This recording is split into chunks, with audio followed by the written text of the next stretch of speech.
me a little bit about how you two met. What's your story? We went to Sunday school together. Wonderful. So I was about 7, I suppose. So, and Peter was there because his family lived close by, and I lived at Bondi, and my dad wanted to send me to church. He was a Methodist, but the Methodists met on Sunday afternoons, and he wanted to go to the beach then. So, and we didn't have a car, so he took me in the tram up to Belleville Hill because he knew the minister from the war, and they'd been on the same ship. And he sat in the park, and I went to Sunday school. You two then grew up in church together, Sunday school, and then was there a youth group in the church? Absolutely formative for us. In fact, we still have quarterly meetings, the youth group. It gave us a group of friends, of Christian friends, that have stayed with us all our lives, and had a big influence on us. I think, for example, we went to Sunday school, and in those days we used to have Sunday school exams, yes, and the Archbishop used to hand out certificates, yes, and if you did well enough, and then you'd have Bible class, and then you'd have teacher training, and we had a special class. It was just wonderful because we were taken through the principles of education. And I was 15 when I did this. And then we used to go around and observe people teaching. Peter still has the notes from when he observed different classes. And who taught you the teacher training, and was your youth group leaders? It was a man called Ken Newton. He was a brilliant teacher, absolutely brilliant teacher, and he used some American stuff. And I always say that the things I learnt in that class I use every day of my life. And what about personally how you met Jesus? Tell us each how that happened for each of you. Well, Mrs. Netcher. Well, at Sunday school, I remember my Sunday school teachers and learning the Bible verses. Miss Page and Mrs. Netcher particularly, and Peter Simpson were my teachers. But it wasn't till I went to the Billy Graham Crusade, which our youth group did, was we just walked down to the showground, see? Yes. And I heard Billy Graham say you needed to make a declaration of your faith in Jesus. Nobody had ever asked me to do that before. So I went forward at the crusade, realising that Jesus was my Lord and Saviour. Wonderful. And 50 years later, she got a letter from a young lady who'd been in the same group and who had been converted because she'd seen Christine walk forward. Wow. So isn't that terrific? 50 years. Yeah, that's fantastic. So that was April 1959, and it must have been that day, I imagine, that I too went forward at the Billy Graham Crusade. It was more decisive in a sense for me. I'd become aware in 2 or 3 years of how you could be enslaved to sin and unable to break this by being a goodie. Yes. And then suddenly Mr. Graham told us the gospel. Wonderful. In its powerful way, and people were praying everywhere. Yeah. And we became Christians that day. Wonderful. But how did you end up at Moore College? After I had gone forward to the Billy Graham Crusade, much to the consternation of my parents, I went back 17 times to hear him after that initial time. To make sure. I was, anyhow, and one of the things he said one night was, we need more people to go into the ministry. I left school at 17. I wasn't going to go to Moore College, but I found law absolutely interminably boring, and so failed. But I went and saw a doctor because I kept falling asleep in lectures. He said, well, what do you really want to do? And I said, I want to go into the ministry. It just came out. And he said, well, do that instead. And so the faculty, my memory is the faculty would be about 8 people, full-time, and then there were part-timers as well. Same message, very different personalities. And their impact was considerable. The whole idea was fellowship, really, and they ate with us and we knew them and all this sort of thing. They tended to live here. They had houses, so they were living in here. But the ones that had the biggest impact on me were undoubtedly Broughton Knox, with his Socratic method of, he loved question answers. He loved question answers. You couldn't take notes. Right. It's impossible. He thought you did, but in fact, there was no point in taking notes. And so the aha moment was, as with the best teaching, in my opinion, it wasn't, a full lecture. You can read a book and get that. Yeah. It was the moment at which, I see the point now. Yes. And it may be a fellow student who says something which enables you to see it, because learning is a corporate activity. So Broughton was like that, brilliant, very knowledgeable, and I think many things I could say about DBK, but as a teacher, I think he kept bringing you back to the Bible. What does the Bible say? What does the Bible say? Yeah. Donald Robinson, different personality, different style, but again, immensely influential. I went through a period of doubt when I was in second year, worrying about, see, one of the things about the college was then, and I presume still, we were not frightened to hear about what the other points of view. The library contained all the books. We were, the lecturers told us about other points of view. But I think one of the things that helped me there was Donald Robinson's sheer non-panic. He was calm. There are answers to these things, and he was wonderful. But he had many other gifts as well and powers. I think Graham Goldsworthy had a big influence. Yeah, I remember when you were in first year, and you talked about Old Testament, and we had never, because our sermons were basically a different text every week, to suddenly see the cohesiveness of the Old Testament and to see it was actually a story. It was huge, I think we take it for granted now. Yes. And the impact of biblical theology as well, sort of shone the light into, God was shining the light into our hearts. But we could talk about Alan Cole and Noel Pollard and Bruce Smith. Dudley, I've mentioned Bill Dumbrell, of course. And it was an extraordinary group of teachers. In 2026 is unique about more is that people still live here and eat together and things like that, and that there's a cohort that you travel through with. What was that like for you? Did you a new experience or a special thing during your time at Moore? Well, when I came to Deaconess House, we all lived in. We enrolled in Deaconess House, and we had all our meals down there, and we had lectures with the men. We had our own chapel twice a day, and we had cleaning duties. People I met there, I'm particularly close to a couple of women that were there. And at the last summer school, we decided we'd reached the age when we could no longer go and share a house together. So a number of the members of the year I was in met to follow the live stream of summer school. Very good. And we are still meeting. That's great. And I mentioned my intellectual doubts in second year. One of the things I mentioned, Donald Robinson was very helpful. He didn't know he was being helpful, but he really was. But the other thing was people like my friend Jim Ramsey and others who were just friends and supporters, and we had fellowship together. That was also very impactful, and it remains so. These are people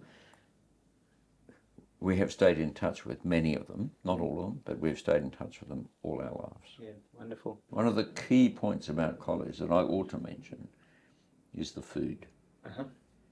And the food these days is so good. It's restaurant. Yes. The food back then was Second World War type food, if I may say so. Character building. Character building. So was ours. And I just mentioned that because food is important. Absolutely. And yes, Graham Cole, who's a dear friend of mine who came through college and was a faculty member, said to me that college, the strength of college was threefold. It was a third of the time spent in the classroom, a third of the time spent in the library, and a third of the time over coffee. And that's probably right. Probably undervalues the coffee, but really, it's very important. Yes. And the sport we played together and the things we did together, hugely important. Yes. But if you look at society, I've looked at a few societies. This is the late 60s. Yeah. There was a college table tennis and 500. There was all kinds of things that were going on, being reported who'd won which competition. And it's like, did they do any study at all back in those days? Not much. Built community. Build community, exactly. To Christine and I Broadway. got married in the end of 1968 in my third year. Yes, and we moved then. There wasn't enough college accommodation. Right. Yeah. So we moved into what were the servants' quarters in the rectory at St Barnabas Broadway, right next to the Paul and Anita Barnett. Yep. So we had doors that led into their house. house. We shared the phone line. Oh, so Phone line. if the phone rang, and the Barnetts were home, I never answered. Paul or Anita would come to their kitchen door and yell out, "Jensen's telephone." How did you end up coming back onto faculty? It was... Well, this is one of Dr. Knox's things. He believed, instructed all of us, that the most important thing about a theological college is the faculty. Not the buildings, the faculty. Secondly, the library. And thirdly, the campus. Those three things. Dr. Knox believed that it was necessary for us to provide our own faculty, and not just for this college, but elsewhere. And so he recruited people that he thought might have some ability in this area. And so he kindly, perhaps foolishly, recruited me to come back 1973, I think it was. He was attending Barney's, so he heard me preaching and this sort of thing and saw me in action. And he recruited us, probably because of Christine, back to lecture at the college. 3 years. And then sometimes he would say to someone, "Well, thank you very much indeed. Now go to a parish." In our case, as with others, David Peterson was another typical case. David and Leslie, he would say, "Right, you're off to England." It usually was England to study. But we were sent off to Oxford for 3.5 years. Wonderful. And when you first came back onto faculty, the majority of the faculty would have been the people that had just taught you only 3 or 4 years earlier? Yes, there were some other additions, wonderful additions, Robert Witheringham, for example, and others as well. But majority were the ones that... I was going to ask, was that intimidating or exciting or... Well, David Peterson had joined just the year before me, I think. And my memory is, and David may quarrel with us, but my memory is of us sitting there saying nothing during faculty meetings or saying very little. Yes, but it was a bit intimidating, but the fellowship of the faculty was so good that we were just welcomed and encouraged. Do you remember what subjects you taught early on? Anything other people didn't want to teach. Yes. They did see, Dr. Knox and Mr. Dumbrell, I think, did see that I wasn't very good at Greek, and so they got me to teach second year Greek. But what they didn't realise was that I was a born teacher, and the way in which I taught it meant that I didn't learn any more Greek. But yes, I did church history, and I did some Old Testament and biblical theology and a range of subjects. But my interest and my skill was always in doctrine and history. Yeah. And I was doing a history master's degree at the same time. When I was on faculty, we described the faculty as being pastors, teachers, and scholars. Was there one of those three that you felt was easier than others, or was that the case in those days as well? So this is in the early 80s, I think. Is that right? Yes, thank you. Yes, they were first of all pastor teachers, I think, all of them. And that's how I see myself. Yep. I see myself as a pastor teacher, and rather than an academic. But I do think of myself as a teacher. Yes. So therefore, my goal in those 4 years was to develop teaching skills, particularly by that stage. I think I was teaching doctrine, which is my big subject that I love, history and doctrine, the two things I really love. And I think by that stage I was teaching doctrine particularly. Do you remember that time and what you thought about being the new principal? Well, my summary of it is to say that I kept Broughton's vision alive for the next 16 years. Yep. However, we didn't agree on all things, and I did make certain changes, which I thought were important to make. There was a building built in the early 1990s. Do you remember? That would have taken a little bit of time as principal. What was do you remember the rationale behind doing that, and were there any particular features that you wanted to see in? Yes, there were. Thank you very much for mentioning it. Yes, it cost, believe it or not, $2 million in 1992 or thereabouts, so you can imagine. But it's called the Knox Centre today, and we needed to have good lecture rooms. We had very old lecture rooms, and we needed to have good lecture rooms, and so the building was set up to provide lecture rooms, particularly when we were able to secure the hotel next door to us and so forth, and gave us the opportunity.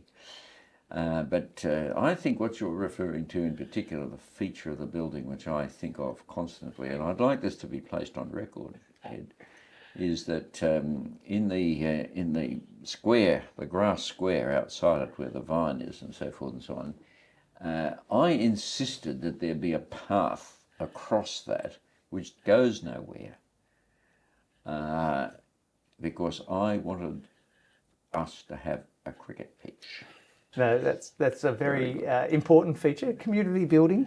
Well, that was the idea. Yeah. But things in order to increase fellowship, because men benefit from doing things together. Yeah.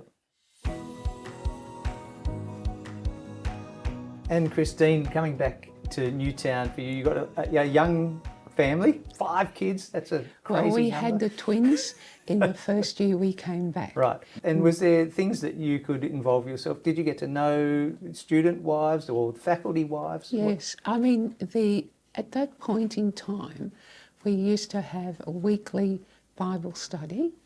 It was called Women's Fellowship, I think. Yeah. And we had Bible study.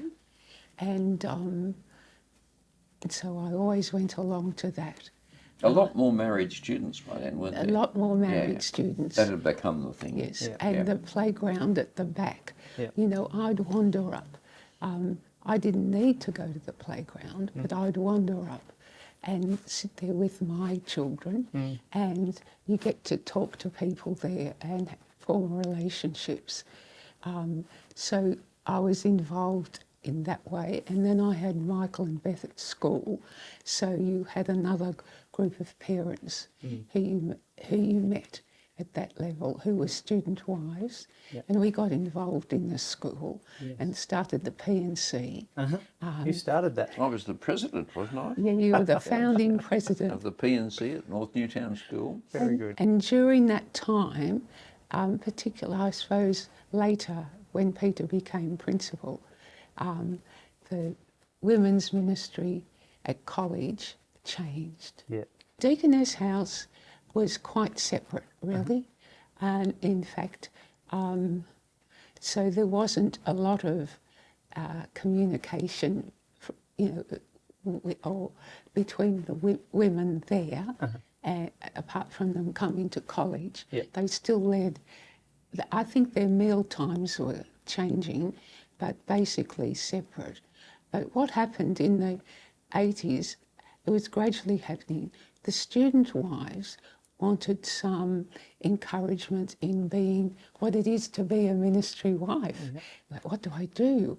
So we developed at that time, I was on the committee that was doing this, and as principal's wife as well, it was decided that we would have a weekly meeting, but each term it would always have a Bible study night, but we would do things that would be helpful in ministry life.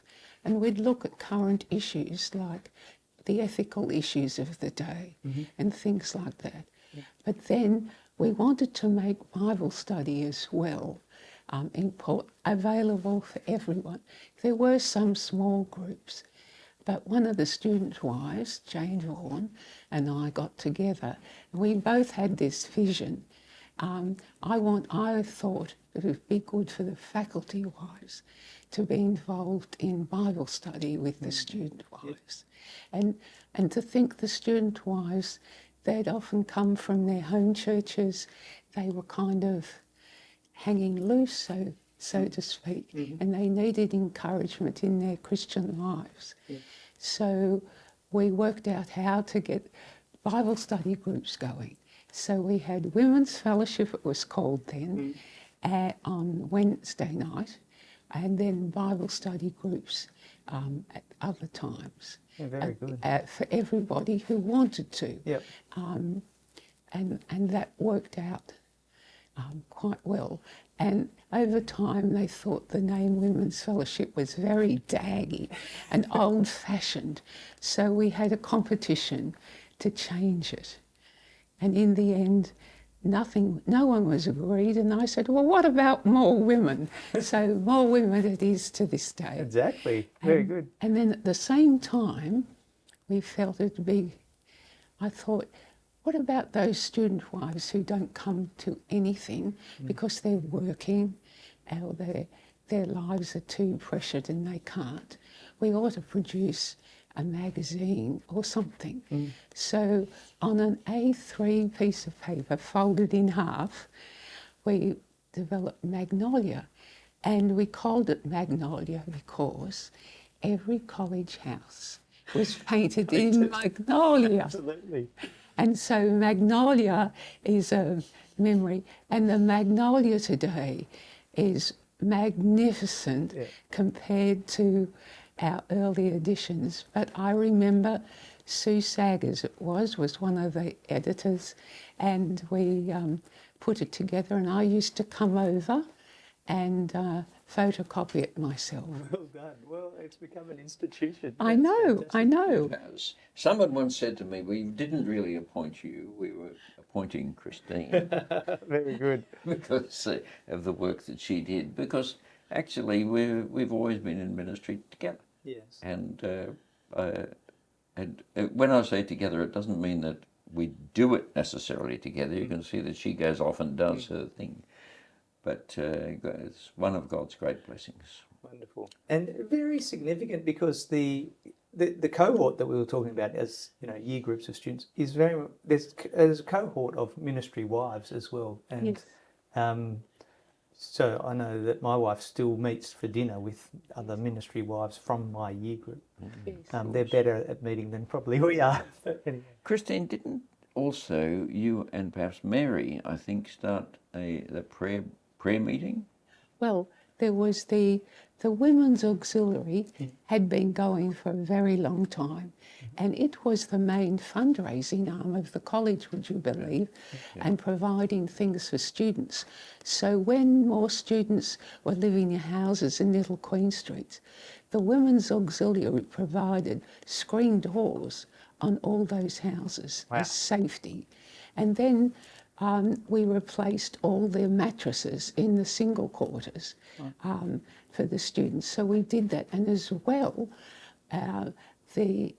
we had film strips, and then we had slides of promoting the college, and people from the Women's Auxiliary would go to parishes. We'd invite ourselves. Wonderful. And we'd go around and we'd set up our machine and hope the globe wouldn't go, and address groups of women That's there wonderful. about the needs of the college. But then we had to refocus, and so we thought we were praying for the students, but we really then focused on the prayer support group, which it is today.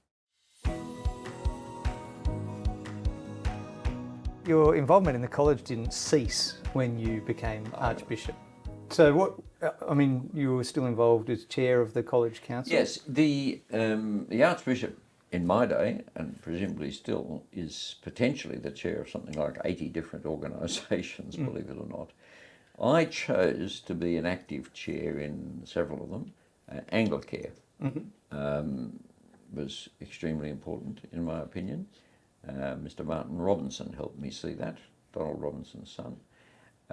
But Anglicare but Moore College is, to my mind, the most important. And so therefore I was an active chair, and also in those days a trustee, but I think that's now changed. But I was an active chair of the council of the college. And you still taught? Yes, I did for a while, Yeah. at least, for as long as I was asked to. I had tried to get archbishops to come and teach here anyway, because I wanted the students to meet their archbishop. And I might add too, one of Broughton's pieces of advice to me. In my day, the principal would go and meet with the archbishop once a month, and just they'd talk about how things were going and so forth and so on. And Broughton said to me, "Don't appoint anyone to the college faculty until you've talked to the archbishop about it." And that was good advice, and 2 or 3 times I was saved from making wrong appointments by the wisdom of archbishops. Yeah. One of the things I haven't mentioned, actually, that I got involved with as Archbishop's wife was Mothers' Union, because I was always, I knew about it, but I became patron when Peter became Archbishop. And they were looking for a president a few years after, in 2008, and they asked me, and I thought, I don't know. But then the aim to win the families of the nation for Christ just was like a flash of lightning. And I thought, I want to do that. That's what I want to do. And I think that's what Mothers' Union has done now. It's been around for 150 years, not 170, but 150 years. It's in 84 countries with over 4 million members, the bulk of them in Africa. And I think through GAFCON, I've met Mothers' Union members.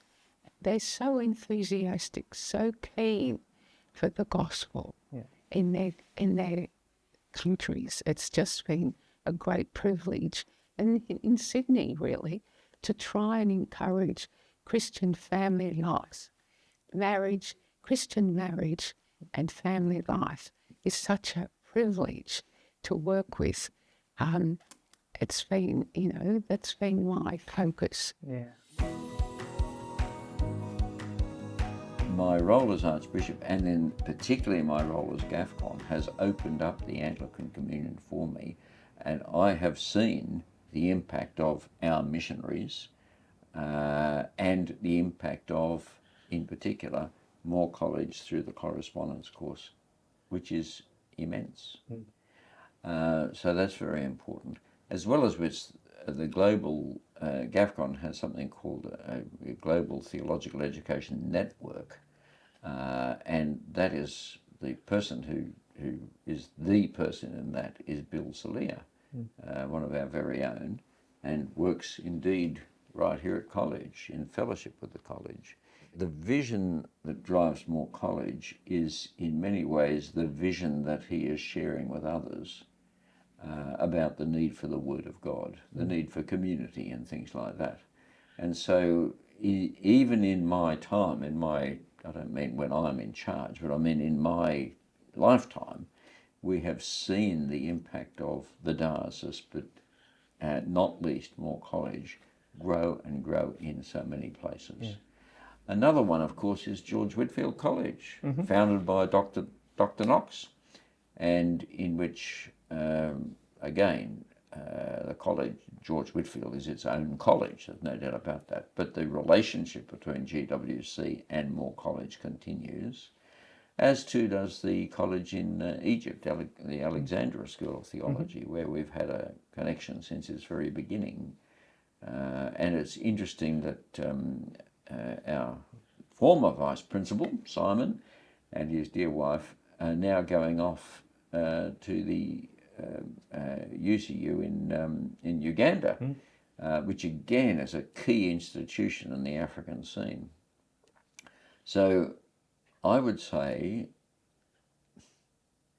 to my surprise, in a way, and through the power of God, I ought also to mention the books that come out constantly from the college faculty, I also ought to mention.